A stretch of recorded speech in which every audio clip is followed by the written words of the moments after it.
Nowojorczycy mają swoją małą Italię. My w Łodzi mamy własną włoską restaurację. Przedstawiam szefa kuchni. Soniu, powiedz parę słów o sobie. Witam Cię, Andrzejku.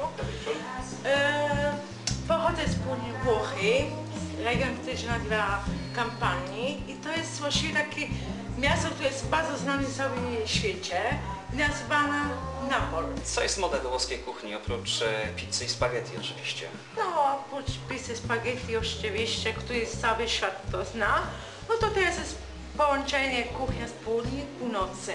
To co dzisiaj robimy?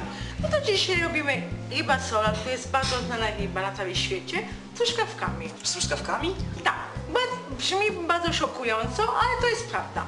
Zapomniałam nazwę riba solę. Teraz potrzebuję mojego partnera, mój pomóc. Rafał, pomóż mi, kiedy ja robię taki błąd, ale zapominam. Ryba, która się nazywa sola. I polejemy troszeczkę jedną, drugą stronę sok cytryny, tak będzie bardziej mięciutka, aromatyczna. Później solimy trochę i trochę pieprz biały, jedną, drugą stronę.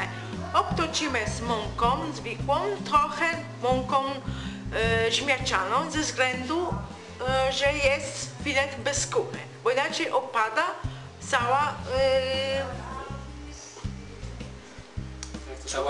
cała panierka odpada.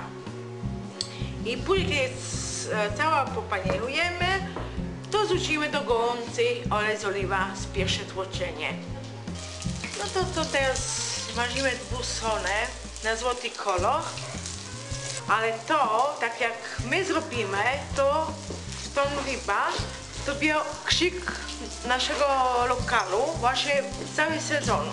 Dajemy łyżka masła, teraz dodajemy trochę czosnek mielone albo wyciskane, łyżeczka, chili, bo wiadomo, że truskawki są słodkie, smaczne truskawki, oczywiście zdrowe. W domu tego nie macie, ale możecie to zamówić tutaj. Jak się wymyśla taką potrawę? Co ci powiem, Andrzej, że czasami tak się zdarzy, że człowiek bardzo myśli, albo ma dużo fantazji, albo czasami jest w domu, że nie ma co zrobić, nudzi się i co tam wymyśli. Przez sen mówisz. Jak wam się coś przyśni, jakiś przepis na przykład, to piszcie do nas.